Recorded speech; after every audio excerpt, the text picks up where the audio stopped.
நடிகவேள் MR. Radha அவர்கள், நான், doctor Avvai Natarajan, தமிழ்நாட்டுடைய தலை சிறந்த ஒரு தமிழறிஞர், பேச்சாளர், 3 பேருமே கால்நடை மருத்துவக் கல்லூரியுடைய தமிழ் இலக்கிய விழாவுக்கு போயிருக்கிறோம். தமிழ் மன்றத்தினுடைய முத்தமிழ் விழா போயிருக்கிறோம். சென்னையிலே அரசு கல்லூரி கால்நடை மருத்துவக் கல்லூரி இருக்கிறது. அதுல 3வது மாடியிலே கலையரங்கம். அந்த 3வது மாடி கலையரங்கத்துக்கு எம்.ஆர். ராதா அவர்களை படியிலே அழைத்துக் கொண்டு வருகிறார்கள். எம்.ஆர். ராதா வயது முதுமையினால் கஷ்டப்படுகிறார். அவர் முதுமையினாலே சிரமப்பட்டு மேலே படியேறி வருகிறவர் கஷ்டப்படுகிற போது மாணவர்களை கேள்வி கேட்டுக்கொண்டே வந்தார். நான் அப்படியே சொல்றேன், தப்பா நினைக்காதீங்க. அவர் சொல்றார், டேய் இன்னும் எத்தனை படிடா இருக்கு, வந்துட்டோம். எனக்கு காலம்பரம் ஒருத்தர் வாக்கிங் அப்படிதான் கூட்டு போனார். வீடு வந்துருச்சுன்னு அந்த ஊரே சுத்தி காமிச்சு கூட்டு வந்தார். அது மாதிரி எம்.ஆர். ராதாவை ஒருத்தர் அதே மாதிரி கூட்டிட்டு போனார். எப்படி மாடி வந்துருச்சு, 3 மாடி. அப்படியே மூச்சு இறக்கிது எம்.ஆர். ராதாவுக்கு. அப்படியே மூச்சு உள்ளே வெளியிலும் உள்ள இறக்கிது அவருக்கு. ஒரு மாதிரி மூச்சு விட்டு மேடைக்கு வந்து உட்கார்ந்தார். நான் காலேஜ் ஸ்டூடெண்ட், அப்ப படிக்கிறேன். ஆனா தமிழ் மன்றத்தில் பேச போயிருக்கேன். ஔவை நடராஜன் 3 பேர் மேடையில் போய் உட்காரும்.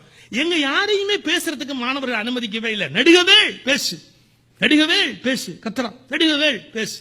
உடனே ஔவை நடராஜன், அண்ணா பேசிருங்க அண்ணா. மூச்சே வரல, பேச்சு எப்படிறா வரும்?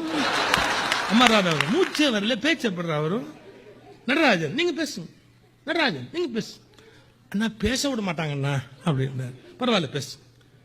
நடராஜன் மேடைக்கு போனாரு. பசங்க என்ன பண்ணுவாங்க தெரியாதா? நடிகவேள் பேசு, நடிகவேள் பேச விட மாட்டேங்கடா. ஔவை நடராஜன் மிகச்சிறந்த பேச்சாளர், அதை விட மிகச்சிறந்த புத்திசாலி. அவர் சொன்னார், நண்பர்களே, அடுத்து நடிகவேள் பேசுவார் என்பதை அறிவிப்பதற்குத்தான் வந்தேன். அப்படியே டக்குன்னு அப்படி ஒதுங்கிட்டார். அவருக்கு மூச்சு முட்டுது. அப்படியே மேடைக்கு வந்தார் எம்.ஆர். ராதா. ஏய் நீ எல்லாம் படிச்சவனடா? மாணவர்களை பார்த்து கேட்கிற, நீ எல்லாம் படிச்சவனடா? வயசான கிழவனை 3 மாடிக்கு ஏத்தி இட்டுன்னு வரைய, நீ எல்லாம் படிச்சவனடா? முடியலன்னு சொல்றேன். அதுக்கப்புறமா வான்னு மேல கொண்டாந்து உட்காத்தி வச்ச உடனே பேசுங்கிற, உனக்கு அறிவு இருக்கடா? அடுத்த வார்த்தை ரொம்ப டாப்பா சொன்னார், நீ எல்லாம் மாட்டுக்கு வைத்தியமாக்க போறியா? அட மனுஷன் நான் முடியலன்னு சொல்றேன், என்னையே அந்த பாடுபடுத்துறிய, மாடு ஒண்ணு சொல்லாதடா, அதுதான் நீ வைத்தியம் பண்ண போறியா? என்ன பாடுபடுத்துங்க? அடுத்த வார்த்தை சொன்னார், நடராஜ படிச்சவன். ஆனா எம்.ஆர். ராதா ஒரிஜினாலிட்டி. நடராஜா என்ன படிச்சிருக்க? அவர் சொன்னார், எம்.ஏ. PhD என்னமோ படிச்சிருக்கான். அவர் எம்.ஏ. PhD வரல திருப்பி சொல்றதுக்கு, என்னமோ படிச்சிருக்கிறார்.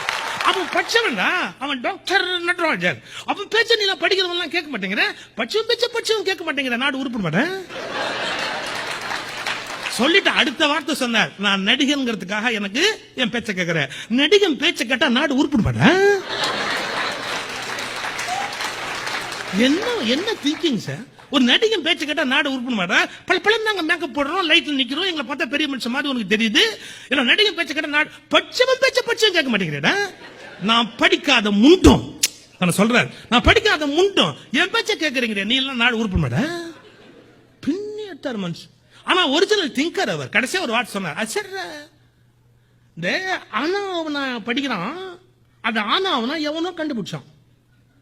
ஆனாவனா கண்டுபிடிச்சான் பாரு, அவன் ஆனாவனா படிக்கல. ஆனாவனா படிக்கிறான், அது எவனோ கண்டுபிடிச்சான். ஆனாவனா கண்டுபிடிச்சான் பாரு, அவன் எதுவுமே படிக்கல. படிக்காதவன் கண்டுபிடிச்சது தாண்டா படிச்சவன் படிச்சுக்கினே இருக்கிறான்.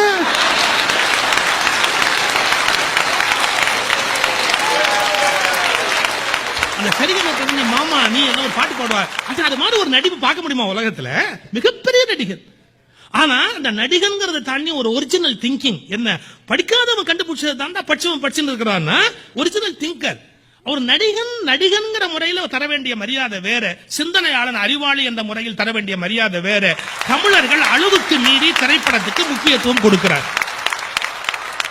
நான் சொல்லுகிற வார்த்தை தவறாகவோ வருத்தமாகவோ இருந்தால் தயவு செய்து மறுபரிசீலனை செய்யுங்கள்.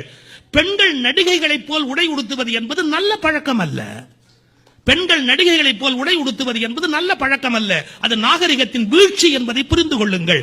அவர்கள் பிறரை மயக்குவதற்கு உடை அணிகிறார்கள், நீங்கள் பிறர் மதிப்பதற்கு உடை அணிகிறீர்கள். இந்த வேறுபாட்டை புரிந்து கொள்ளுங்கள். நமக்கு ஒரு பொறுப்பு இருக்கிறது. ரசிப்பது அவசியம், ஆனால் எதை ரசிப்பது, எந்த அளவு ரசிப்பது, எந்த அளவு பின்பற்றுவது, எந்த இடத்தில் தொலைவில் ரசித்து விட்டு நின்று விடுவது என்பதை புரிந்து கொள்ள வேண்டும்.